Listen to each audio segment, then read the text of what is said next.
Baik teman-teman, selamat datang kembali. Pada kesempatan kali ini saya akan membahas analisa saham mingguan untuk periode tanggal 20 sampai dengan 24 Februari 2023. Seperti biasanya saya akan bahas satu video totalnya sekitar 6 saham ya. Ada beberapa video yang saya upload, playlistnya ada di video deskripsi di bawah ini. Jadi saya mulai langsung, saya share screen-nya untuk grafiknya. Untuk yang pembahasan kali ini saya bahas mengenai saham perbankan ya. Saya mulai dulu untuk pertama kali adalah untuk saham Bank Mandiri atau BMRI ya kodenya ya. Jadi sebentar saya lihatkan weekly chart-nya seperti biasanya. Saya bagi menjadi dua ya untuk grafik mingguan dan daily. Jadi garis-garisnya agak sedikit berbeda. Jadi kalau kita lihat di sini untuk BMRI memang dia masih di range-nya sideways-nya sebelumnya ya 10.000 dengan 10.500 ya. Ini karena sebelumnya Oktober sampai dengan Desember ya dia sideways kurang lebih di area 10.000 sampai dengan 10.500 itu untuk Bank Mandiri ya. Jadi kalau kita perhatikan sini Pak Suntar, kira-kira Bank Mandiri ini nanti kan ada event untuk aksi korporasi stock split ya. Kalau salah di bulan April kalau salah seperti itu ya untuk Bank Mandiri ya. Jadi bagaimana ini Pak Sunar? Apakah kita boleh buy sekarang atau nanti tunggu setelah stock split atau gimana gitu ya? Jadi kalau kita perhatikan sebenarnya sih BBCA ya sebelumnya kalau dia sebelum stock split ya dia mulai diangkat naik kemudian pada saat setelah stock split dia naik tinggi kemudian dia turun drastis ya koreksi ya. Nah apakah BMR ini mengikuti seperti BBCA sebelumnya? Nah kita nggak akan pernah tahu pasti tapi yang pasti di sini acuan saya masih tetap sama ya pakai trading range-nya 10.000 sampai 10.500. Jadi kalau yang mau buy tunggu aja buy weakness di 10.000. Artinya ketika dia koreksi di bawah 10.000 kita banyak ketika dia sudah berhasil rebound atau mantul ke atas 10.000 ya, barusan kita buy ya. Nah, di sini kalau sudah buy mungkin di 10.000 ya, ketika buy weakness, stop loss-nya pakai acuan yang low-nya sebelumnya ada di 9750 dan maksimum di 9575. Ini kita pakai acuan candle-nya aja, low-nya untuk acuan stop loss-nya ya. Kalau Anda buy weakness di 10.000. Nah, kalau misalnya buy weakness nggak dikasih, kadang-kadang memang dekat ya. Seperti ini ya, low-nya minggu lalu di 10.100. Jadi ketika dia koreksi mendekati lah ya 10.000, mungkin di area 10.100 sampai dengan 10.200 Anda boleh buy. Nah, penutupan minggu lalu dia kan di 10.300. Mau buy langsung boleh nggak Pak Sunar? Ya pasang aja antriannya di 10.000 sampai dengan 10.200 ya. Kalau Anda mau buy weakness bertahap ya. Tapi jangan terlalu banyak. Strateginya kalau dia naik kita tambah lagi atau average up. Tapi kalau turun jangan di average down ya. Pasang trailing stop-nya atau stop loss-nya. Nah, kalau misalnya buy weakness nggak dikasih, kita buy high sell higher aja. Jadi ketika dia breakout ke atas 10.550 minggu ini ya, kita boleh buy atau yang sudah punya kalau mau average up silakan target price berikutnya di 11.000 ya. Lebih strateginya seperti itu. Ini weekly-nya support resistennya. Nah, untuk daily chart-nya ini kurang lebih sama ya Mas Yana. Saya nggak rubah-rubah, range-nya juga sama. Jadi sekarang di antara range 10.000 sampai dengan 10.500. Dan sering saya sebutkan biasanya kalau mau buy weakness itu tunggu di area sekitar MA20-nya ya. Memang ini MA20-nya tidak dipotong ke bawah. Tapi ini sudah mendekati ya. Jadi kalau mau buy weakness sekarang ya silakan aja pakai acuan stop loss-nya bisa pakai acuan swing low yang di sini 9575 maksimum di 9.500 lah ya seperti itu ya. Itu maksimum banget ya stop loss-nya. Kalau mau buy sekarang boleh buy-nya bertahap. Jadi setiap lipatan 100 kalau dia naik kita boleh tambah lagi atau average up. Itu untuk Bank Mandiri ya. Kurang lebih cukup. Berikutnya untuk BBRI. Jadi Bank BRI bagaimana ini Pak Sunar? Sebenarnya masih bagus ya. Kalau kita perhatikan di sini, ini range-nya sudah saya berikan acuannya 4750 sampai 5.000 ya. Jadi kalau mau buy sekarang boleh aja walaupun di tengah-tengah ya. Jadi buy-nya bertambah aja. Kalau naik kita tambah lagi atau average up. Nah, misalnya kalau dia turun boleh nggak Pak Sunar buy lagi? Memang acuan saya itu sebelumnya ajaran saya no average down ya. Biasa kan seperti itu. Nah, strateginya kalau misalnya dia ditembus di bawah 4750 kita jangan langsung buy, kita buy-nya tunggu kalau dia sudah berhasil rebound atau mantul ke atas ya. Jadi boleh tunggu di area 4750 atau 4460 ya. Seperti itu ya. Jadi strateginya jangan turun langsung Anda buy. Itu namanya tangkap pisau jatuh. Kita tunggu sudah berhasil rebound, mantul ke atas, kita barusan buy. Memang area yang terbaik ya. Kalau misalnya Anda nggak buru-buru, 4460 ini area terbaik untuk buy on weakness ya. Seperti itu ya.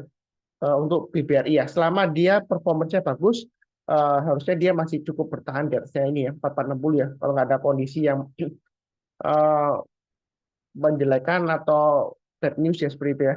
Sejauh ini masih cukup bagus. Buy weakness saja dekat di antara sekitar area 4750 ya. atau yang paling bawah di 4460. Yang mau buy sekarang boleh aja buy-nya bertahap ya. Setiap lipatan 50 atau Rp100 kita boleh tambah lagi atau average up ya. Nah, di sini kalau dia berhasil breakout ke atas 5.000, maka target price berikutnya adalah 5.300. Memang di sini sebelumnya mungkin ada yang tanya, oh Pak Sunar, ini sebelumnya pernah breakout ke atas 5.025, kemudian dia gagal loh, turun lagi ya. Dia koreksi, dia bahkan dia sempat nyentuh lagi 450, kemudian rebound lagi, balik ke sideways-nya di sini ya. Nah, kita jangan kaku, dalam arti kalau sebelumnya dia gagal ya, kali ini kalau dia tembus ke atas 5.000, bukan berarti dia pasti gagal lagi, belum tentu ya. Ya, terus terang aja belum tentu pasti naik juga ya, seperti itu ya. Yang penting adalah kita mempunyai trading plan di mana kita pasang trading stop-nya dan stop loss-nya. Ini acuan garis-garisnya sudah saya berikan ya. Jadi sebenarnya trading itu mudah, tinggal ikutin aja trading range-nya atau acuan support resistance-nya ya, seperti itu ya. Nah, kalau dari daily range-nya di sini, dilihatnya, nah di sini dia area konsolidasi sekarang sekitar 4.800 sama dengan ini 4.900-an kurang lebih ya. Jadi yang mau buy on weakness, Anda bisa tunggu di 4.800 atau ya, Anda tunggu buy on weakness di area sebelumnya saya sudah gambarkan di 4.700 dan di bawah ini 4.600 ya. Tetap sama acuannya. Jadi tunggu kalau dia koreksi di bawahnya 4.700 atau di bawahnya 4.600, kita belinya sorenya ketika menjelang penutupan atau besok paginya kalau dia sudah berhasil naik rebound barusan kita buy. Jadi turun jangan langsung buy ya. Tunggu besoknya. Jadi seperti ini ya. Ini turun drastis Mas Sunar. Langsung aja hajar buy. Oh jangan, kita tunggu aja besoknya. Kalau dia belum berhasil breakout lagi ke atasnya 4.700 ya kita jangan ya. Nah, kita tunggu aja. Nah, mungkin di sini ada yang bilang, Pak Sunar, saya ikutin Pak Sunar, area buy on weakness 4.600. Nggak lama lagi dia turun lagi. Oh, berarti salah itu Pak Sunar. Ya, bukan berarti analisanya salah ya. Jadi kadang-kadang kalau kita sudah beli, kemudian sahamnya turun, itu belum tentu analisanya kita salah. Bisa saja karena marketnya yang mengendaki seperti itu ya. Kita nggak bisa mengatur harganya di pasar saham ya, seperti itu ya. Kecuali saham yang tidak liquid ya, itu bisa kita atur. Misalnya di bawah 1.000 lot kita bisa mainkan sendiri ya kalau kita mau ya. Nah kalau liquid seperti BBRI kita mau atur pasar kan nggak bisa. Jadi kita kalau analisanya salah ya kita jangan sampai menyerah ya seperti itu. Yang penting kalau kita lihat di sini, ini MA20-nya sudah mengarah ke atas, harganya sudah di atasnya MA20-nya. Kalau mau buy and weakness di MA20-nya silakan. Buy and weakness di MA20 itu seperti apa? Nah ini yang belum tahu ya, yang sudah tahu mau jangan bosan ya kalau diulang lagi ya. Jadi ketika dia naik tinggi meninggalkan MA20-nya seperti ini sebelumnya ya. Ini garis biru kan MA20-nya. Nah, suatu saat dia akan testing, memotong ke bawah seperti ini dipotong ke bawah. Kemudian dia berhasil naik lagi, rebound. Di sana semangat kita untuk buy. Jadi pakai acuan stop loss-nya di swing low yang sebelumnya ya, seperti itu ya. Jadi sama, ini kemungkinan nanti ya kalau mau buy, saya nggak menggunakan turun nggak. Nah, kalau dia potong lagi, kemudian dia motong ke atas ya, di sana semangat kita buy. Ya, seperti itu. Itu buy on weakness di MA20-nya. Asalkan MA20-nya mengarah ke atas. Nah, seperti sebelumnya di sini, MA20 kan masih mengarah ke bawah. Nah, kalau sudah dipotong ke atas, itu sebenarnya masih belum buy karena MA20-nya masih mengarah ke bawah. Jadi, buy on weakness di MA20-nya, kita lihat arahnya MA20-nya juga sih. Kalau MA20-nya mengarah ke bawah ya jangan. Ya, seperti itu ya. Kita tunggu mengarah ke atas seperti ini ya. Ini kan sudah mulai melandai mengarah ke atas, jadi barusan kita buy. Ketika dia breakout dari resisten dekatnya ya, 4.700, ini adalah area buy and weakness yang saya gambarkan sebelumnya. Jadi yang ikutin saya, garis-garis saya itu lumayan akurat dan lumayan menarik ya untuk diikutin ya. Jadi kalau kita lihat ini resisten dekatnya 4.900, jika dia berhasil breakout minggu ini, jangan ragu-ragu untuk buy yang belum punya atau yang sudah punya buy high sell higher ya. Seperti itu ya. No Pak Sunar, kira-kira nanti kalau sudah buy nanti jangan-jangan turun lagi. Ya kalau sebelumnya gagal, belum tentu kali ini bakal juga ya, seperti itu ya. Nah, memang terdekatnya resistennya 5.000. Jadi 4.900 ke atas kita buy, buy-nya bertahap aja, naik ke atas 5.000 kita tambah lagi atau average up, target price berikutnya sekitar 5.200 dan 5.450 ya. Ini untuk target price-nya. Jadi sejauh ini memang masih cukup bagus, dan nggak buru-buru, tunggu aja di area MA20-nya, sekitar 4.700 sampai 4.050. Itu yang mau buy on weakness ya. Kalau nggak dikasih, ya kita buy high sell higher. Berikut 4.900 kita buy ya. Seperti saya jelaskan sebelumnya. Kurang lebih cukup. Oke, berikutnya untuk BBNI ya. Tadi kalau kita perhatikan, ini weekly chart-nya atau grafik mingguannya untuk BBNI ya. Dia masih sideways ini Pak Sunar. Sideways-nya kecil-kecil ini di area sekitar ini kalau kita lihat sekitar 9.050 sampai dengan 9575-an kurang lebih ya. Nah, kalau strateginya seperti ini, karena dia masih testing area sekitar 9450 ya, area resisten sekarang ya, seringkali dia naik, kemudian nggak lama gitu turun, dan sebagainya. Yang mau buy on weakness, Anda bisa tunggu di 8650 atau maksimum di 7950. Yang paling bawah ini saya hapus saja ya, terlalu jauh ya.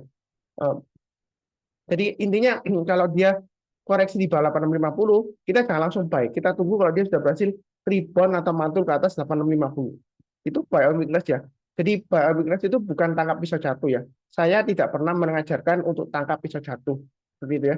Karena kalau harga saham itu koreksi, memang harganya murah.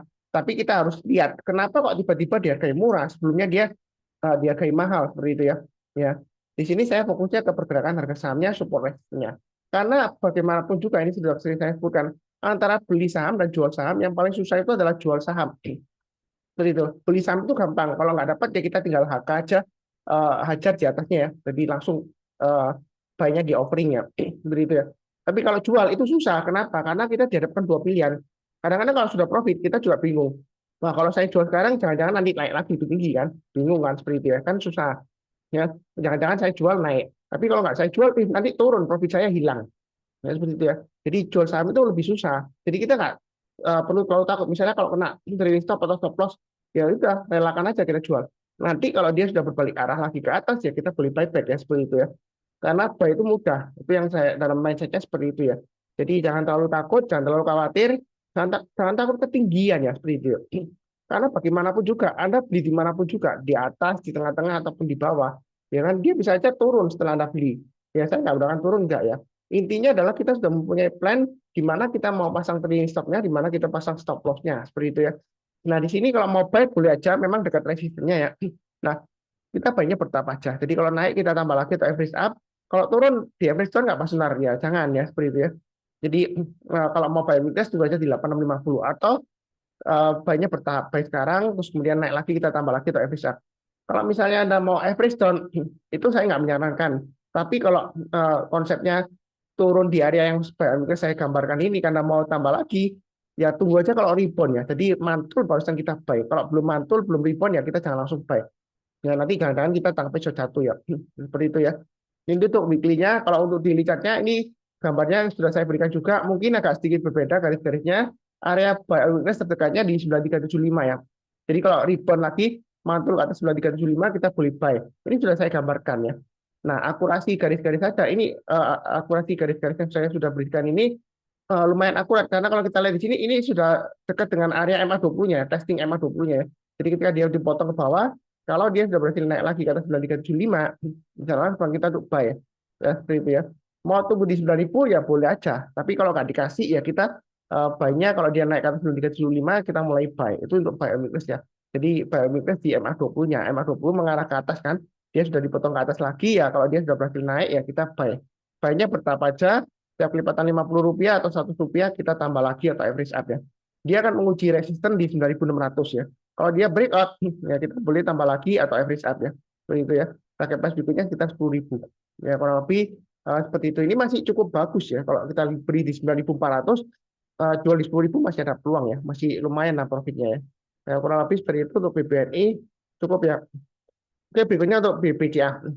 Nah, BBCA ini kalau kita lihat dari weekly chart-nya atau grafik mingguannya, dia masih di area range-nya 8.600 sampai 9.000 ya. Ini sudah saya sebutkan sebelumnya. Jadi mau buy weakness tunggu aja dekat di 8.600 ya. Nah, posisi biasanya di tengah-tengah ini kita bisa wait and see ya. Jadi antri bid aja di dekat 8.600 ya. Ya, bukan berarti tangkap pisau jatuh enggak ya. Dengan catatan kalau dia gagal bertahan di atasnya 8.600 kita sudah mulai kurangi posisinya ya. Nanti kita antri lagi buyback di area 8.250 kalau dia sudah berhasil rebound atau mantul ke atas ya seperti itu ya. Terus selanjutnya untuk BBCA ini saya sudah cerita di grup kecil saya juga di Telegram ya. Bahwasanya sebelumnya sudah saya jual ya. Kemudian saya buyback ya. Buyback terakhir saya juga sudah lihatkan screenshot buyback saya di BBCA ya. Jadi istilahnya itu saya iron. Saya short dulu ya, saya jual dulu, kemudian saya buyback ya. Istilahnya dapat cashback. Karena kalau sebelumnya saya diamkan, ya kan, saya tahu setelah dia naik tinggi, breakout higher high, ya biasanya dia konsolidasi sebelum dia breakout lagi ke atas. Jadi saya jual dulu, saya antri buyback di bawah. Nah, kalau misalnya saya sudah jual, dia naik lagi ya saya kejar, ya seperti itu ya. Saya buyback di atas. Karena selisihnya antara saya jual dan kalau saya buyback di atasnya itu kurang lebih sekitar 75 poin ya waktu itu ya. Atau paling banyak 100 ya dari average saya yang terendah ya. Jadi saya take profit dulu, nanti saya antri buyback ya seperti itu ya. Nah kalau dia naik saya tambah lagi atau average up. Tapi kalau turun biasanya saya nggak average down. Saya tunggu lagi di area buy weakness berikutnya di area 8250 saya mulai ke bawah atau 8600 itu untuk BBCA ya. Nah, kalau kita lihat dari grafik daily-nya, ini dia akan testing MA20-nya. Testing dalam arti suatu saat ini akan dipotong ya. Nah, seperti sebelumnya di sini ya, dia dipotong ke bawah, kemudian dia pemotong lagi ke atas, itulah kesempatan kita untuk buy. Jadi kurang lebih akurat dengan garis saya di 8.600 di sini ya. Ya, ketika kurang lebih lah 8.600 sampai dengan 8.700 lah ya. Ya, kalau dia sudah berhasil rebound, ya di sana kesempatan kita untuk buy. Mau buy sekarang yang belum punya boleh nggak Pak Sunar? Boleh ya untuk BBCA ya. Ya pakai acuan stop loss-nya di acuan 8.600 paling dekat. Tapi kalau dirasa wah terlalu dekat Pak Sunar ya pakai aja swing low yang di sini 8.400 dan maksimum di sini 8.200. Acuan stop loss-nya ya kalau misalnya ada buy. Buy-nya bertahap aja, jangan terlalu agresif ya. Nah, seperti itu. Kalau naik kita tambah lagi atau average up, tapi kalau turun jangan di average down ya. Kurang lebih seperti itu untuk BBCA. Cukup ya. Ini daily chart-nya. Kemudian berikutnya untuk BNGA, Bank CIMB Niaga. Jadi memang dia sedang testing resistance 1245. Trading range-nya sudah saya berikan ya. 1170 dan 1245. Nah, untuk BNGA ini kalau Anda mau buy on weakness, saran saya di area sekitar 1170 ya. 1170. Buy on weakness itu artinya kalau dia koreksi seperti ini ya, koreksi, kita tunggu kalau dia sudah berhasil rebound mantul ke atas ya, kita barusan buy. Jadi naik ke atas 1170 kita buy. Atau kalau kita nggak dikasih, kita buy high sell higher. Jadi kalau dia berhasil breakout ke atas 1255, kita boleh buy yang mau trading buy di BNGA ya, atau average up kalau yang sudah punya. Nah, target price berikutnya di 1290.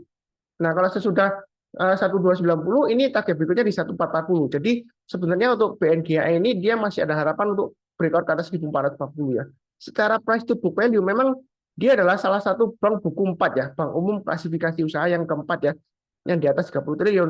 Itu dia yang PBB-nya selalu murah. Tapi kadang-kadang kalau kita bicara mengenai value investing, kita jangan terjebak oleh kata-kata murah ya di bawah intrinsic value-nya. Karena ada beberapa saham memang bagus, tapi dia itu nggak ada demand-nya. Jarang ada investor yang tertarik untuk buy. Ya dia ya memang selalu dihargai murah. Tapi kita jangan berpendapat juga bahwa BNGA itu lemot ya seperti itu ya. Karena kalau saya lihat sih selama dia masih di atas 1170 ya, itu peluangnya masih bagus untuk naik ke atas 1400 lebih. Bahkan ke 1600 masih bisa ya untuk BNGA ya. Tapi tentu saja nggak langsung ya, 1 bulan, 2 bulan nggak mungkin 1 tahun, 2 tahun ya seperti itu ya. Dia juga lumayan bagikan dividen ya sekarang ya. Sudah beberapa tahun terakhir ya, karena sebelumnya pernah absen. Mudah-mudahan saja masih tetap terus bagikan dividen untuk BNGA ya. Kurang lebih seperti itu. Cukup ya, delikatnya kurang lebih juga, oh ya, delikatnya belum saya lihatkan ya, tapi kurang lebih sama ya. Ini 1200, 1250. Memang dia di tengah-tengahnya. Kalau yang mau buy weakness tunggu aja di 1200 atau 1150 ya. Nah, tunggu kalau di MA20 dia tunggu dipotong ke bawah, memotong ke atas barusan kita buy. Seperti ini ya. Ini saya gambarkan ya. MA20-nya ya ini buy weakness ya, dipotong kemudian dimotong ke atas ya buy. Nah, lumayan ya. Memang ketika kita sudah buy, ternyata dia memotong lagi Pak Sunar. Tapi selama dia nggak lower low dari sebelumnya swing low yang di sini, ya kan, kita masih boleh hold ya. Kalau dia naik lagi ya kita average up di sini ya. Ya lumayan ya seperti itu ya. Nah, kalau sudah naik jangan lupa pasang trailing stopnya. Kenapa? Karena dia sebelumnya swingannya di sini. Ketika dia gagal, nah dia turun lagi ke bawah. Di sana sebenarnya kita untuk jual ya seperti itu ya. Yang terakhir saya ada jual kurang lebih sekitar 1.200-an ya. Tapi saya belum buyback karena yang terakhir waktu dia repo di sini ya. Ini saya pilih untuk buy untuk BBCA ya. Saya nambah waktu itu ya. Jadi BNGA saya lepas dulu ya. Sempat profit sedikit di sini ya sebelumnya ya. Jadi masih menarik untuk BNGA di sini. Ini resisten terdekatnya adalah 1255. Jadi kalau dia breakout ke atas 1255, kita tunggu buy weakness nggak dikasih ya kita buy high sell higher. Ya seperti itu ya. Nah, mungkin ada yang takut, wah ketinggian Pak Sunar. Sebenarnya saya sudah sering sebutkan ya, Anda beli dimanapun juga, di atas, di tengah-tengah, atau di bawah. Setelah Anda beli, bisa saja tiba-tiba turun lagi ya. Bukan berarti saya mendoakan yang jelek, enggak. Intinya di sini, kita nggak akan pernah tahu pasti ya, wah ini pasti bakalan turun lagi, ini pasti bakalan naik, belum tahu pasti. Yang penting kita ada plan-nya. Buy-nya di mana, average up-nya di mana, pasang trailing stop-nya di mana, stop loss-nya di mana, ini acuannya sudah saya berikan semuanya. Jadi tinggal ikutin aja, kurang lebih cukup ya untuk BNGA ya. Ini garis-garisnya sudah jelas. Oke, berikutnya untuk BDMN, Bank Danamon ya. Nah, Bank Danamon ini memang dia lemot, tapi menariknya dia kadalnya di sini dia selalu higher high ya, seperti itu ya. Nah, di sini dia akan testing resisten 3050 ya. Jadi minggu ini dia kan testing area 2900 ya. Yang mau buy boleh aja ya, pakai acuan stop loss-nya low-nya minggu lalu di 2830 ya. Jadi kalau dia naik lagi ke atas 3050, mau tambah lagi atau average up silakan. Atau yang mau buy high sell higher silakan.